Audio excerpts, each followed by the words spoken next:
Yes, ma'am. All right now, I would love for you to pull all of these issues and feelings and experiences and emotions that we've heard on this panel about the experience of being incarcerated, from family members, children of the incarcerated, the women who went through the experience. And this doesn't even scratch the surface of the issues when it comes to women in incarceration.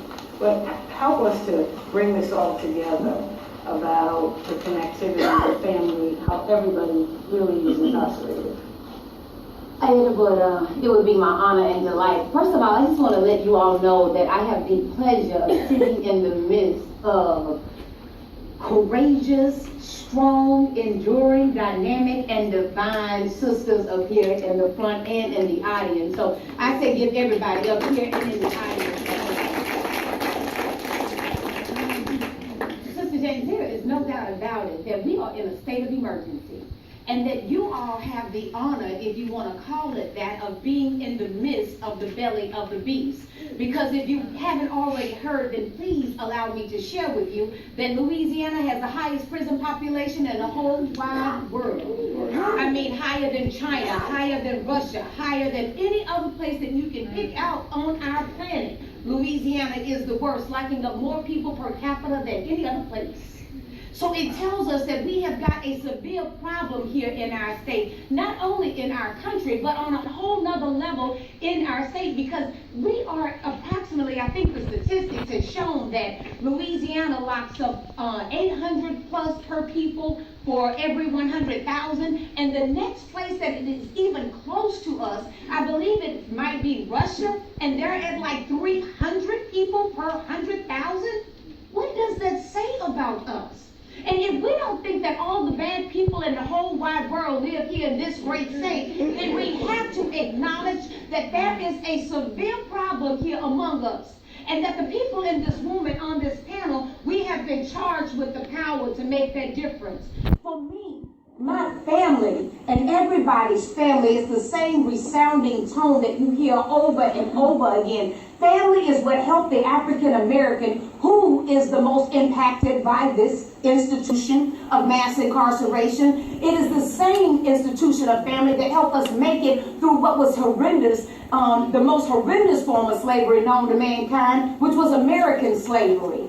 And so it is our families that we had to keep together and keep pulling and pushing strong. So we was mother and father that helped her, and this young lady being able to come home to her family, and my husband as of today. I served 2.5 years in prison.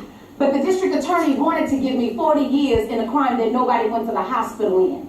My family fell prey to excessive sentencing in Louisiana. We're going to throw the book at you and lock you up for life just because we can. Not because the crime that you committed was so heinous that I need to remove you from society for an extended period of time, but simply because I have the power to lock you up and throw away the key. I'm sure many of you recall what Walter Reed told to the Gina Six. He said, with the stroke of my pen, I can do away with your life. And it is happening over and over again. One of my proudest moments, sister, is this bill that I have right now that is on the Senate floor at the Louisiana State Capitol. And it is Senate Bill 424 that will allow people who have served 20 years in prison to have an opportunity to be heard before a parole board. Now, you tell me, most countries, 20 years is a life sentence. Why is it that our former slave state of Louisiana, one of only 2 states in the whole United States of America that has life without parole? Something is wrong with us, family. My greatest pain in doing my time, I've been home for 14 years this October. And I'm like everybody else on this panel, it ain't been easy. If it had not been for being an entrepreneur, I couldn't imagine having to go and ask somebody to hire me.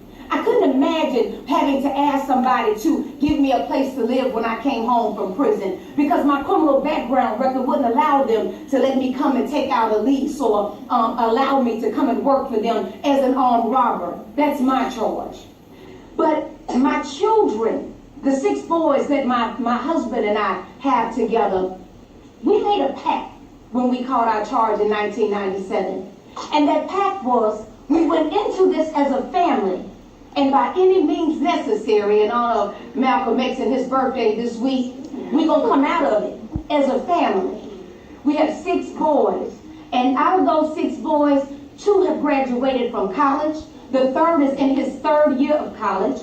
The other 2 boys, the 16-year-olds, have completed high school at 16 and helped me run our family car dealership here in New Orleans and are starting college this fall at Tulane. There is nothing that we cannot do when we set our minds to it. And just like we were able as a community to abolish slavery in America, the same exists for today. And everybody in this room has put on the whole armor of God and get the fortitude that we need to see that mass incarceration is nothing more than slavery in a skirt.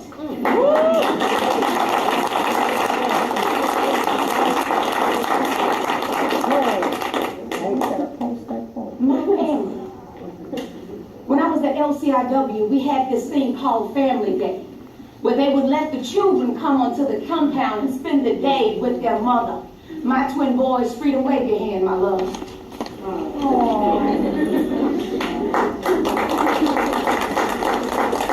Probably the greatest, the darkest moment and the brightest light in my life of incarceration was when I'm in handcuffs and shackles and I'm 3 months pregnant and I'm being escorted to Monroe to EA Conway for my first OBGYN evaluation, and there's an armed guard outside my door and there's an armed guard standing at my side when the obstetrician comes over and puts the ultrasound on my belly.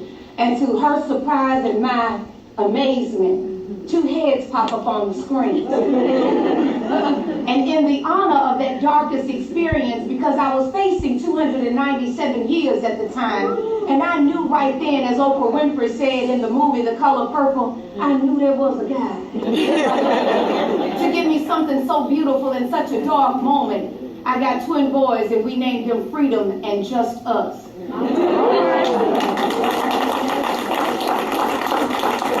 Freedom is here with me this evening, and Justice is back at the car dealership selling the cars.